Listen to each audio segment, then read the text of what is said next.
Hi, I'm Susan Boaz, and I'm the president of the board of directors for the International OCD Foundation, and this is my daughter, Megan. Hi, I'm Meg. I've had OCD since I was 3.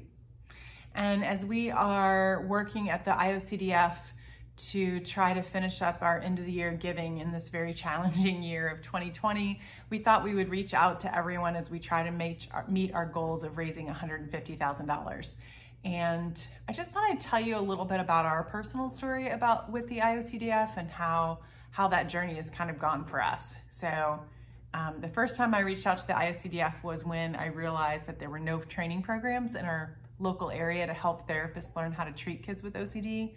And we were having to try to drive a couple of hours away every week just to get therapy.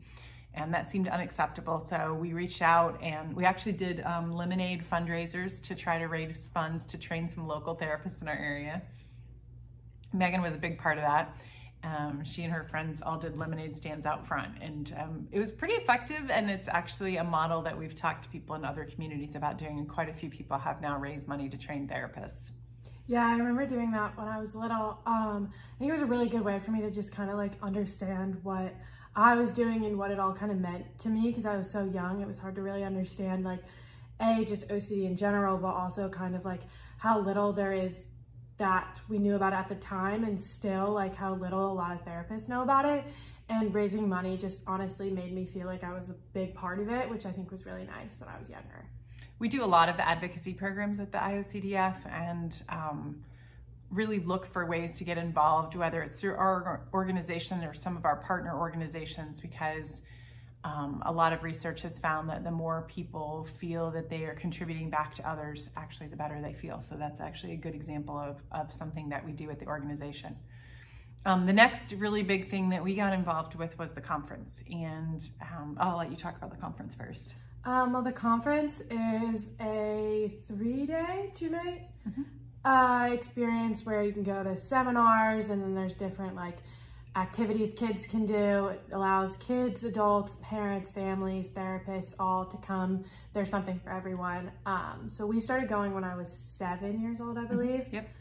And at first I was terrified. I didn't really understand like what OCD was or like what was going to happen. I thought like it was going to be just like my therapist where I was like forced to face my fears, which the conference is, but you also get to meet all of these, like for kids like me, I got to meet all these kids just like me.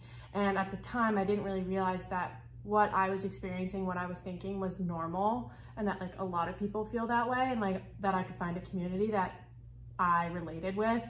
And going to the conference just really opened my eyes to the whole OCD community and the fact that I wasn't weird, and that just like what I was going through, many other people were going through, and it really normalized the whole disease, and it made like fighting back a lot easier. And we've been going back for 11 years now, I think.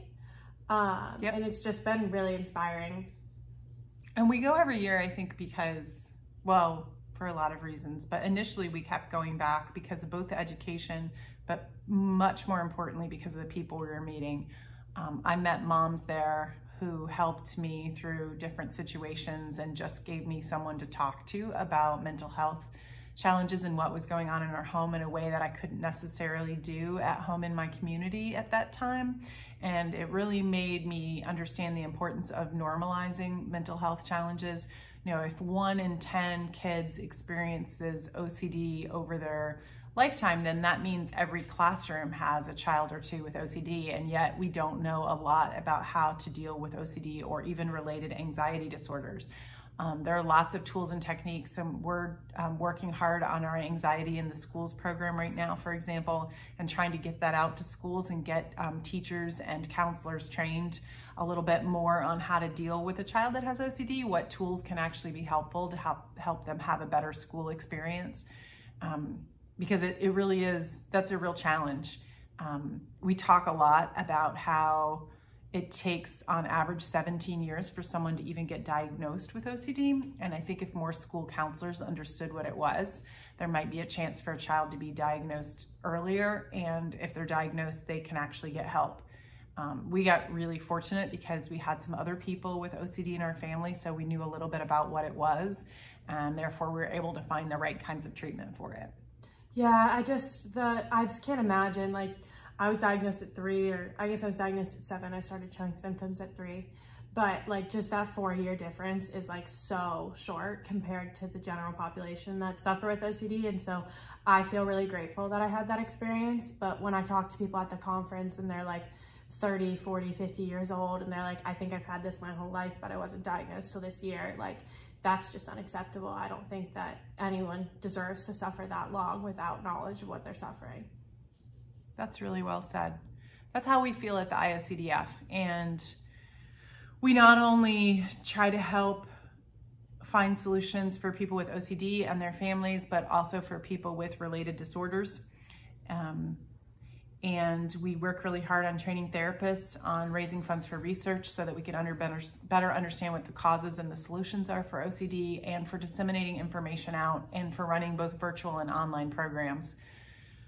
I think the work that we do is so important. OCD is one of the most debilitating mental health disorders, and yet one of the least funded and the least understood. And so as we reach the end of the year with our fundraising during this really challenging 2020, we would just ask that you consider contributing if you're able. And contributing can be your time, it can be posting information about OCD, it can be just talking to a friend about your experience so that they can find help.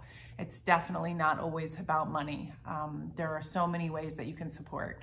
But if you do have the ability to help this year, we are trying to raise $150,000 by the end of the year, and we would love to have your support. In the meantime, you can check us out at IOCDF.org, and we hope that you'll find information that will help you or a family member. Thanks so much. Thank you.